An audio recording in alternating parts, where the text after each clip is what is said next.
Halo rekan-rekan mahasiswa, selamat datang di seri Statistika Penelitian. Hari ini, kita akan membedah topik yang sangat krusial, yaitu uji hipotesis. Mengapa uji hipotesis itu penting?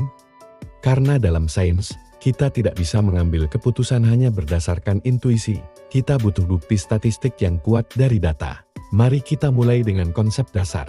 Bayangkan kita ingin membandingkan dua kelompok, misalnya tinggi badan rata-rata antara mahasiswa laki-laki dan perempuan. Dalam statistik, kita mengenal hipotesis 0 atau H0 yang menyatakan tidak ada perbedaan signifikan antara kedua kelompok tersebut.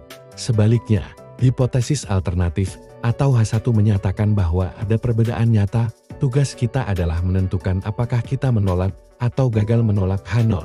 Sekarang, mari masuk ke uji rata-rata dua sampel atau yang sering kita sebut dengan tes P. Ini adalah alat standar dalam penelitian.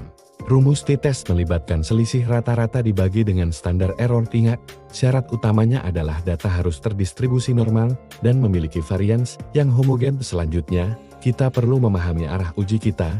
Apakah kita menggunakan uji satu pihak atau uji dua pihak? Ini tergantung pada pertanyaan penelitian Anda. Uji pihak kanan digunakan jika kita menduga satu kelompok lebih besar. Sebaliknya, uji pihak kiri jika kita menduga satu kelompok lebih kecil. Sedangkan uji dua pihak digunakan jika kita hanya ingin tahu apakah ada perbedaan tanpa peduli mana yang lebih besar atau lebih kecil. Bagaimana dengan data kategori? Kita menggunakan uji proporsi, misalnya membandingkan persentase kesuksesan antara dua metode pembelajaran yang berbeda. Untuk membandingkan variabilitas atau sebaran data, kita menggunakan uji F. Rumusnya sederhana, varians terbesar dibagi dengan varians terkecil.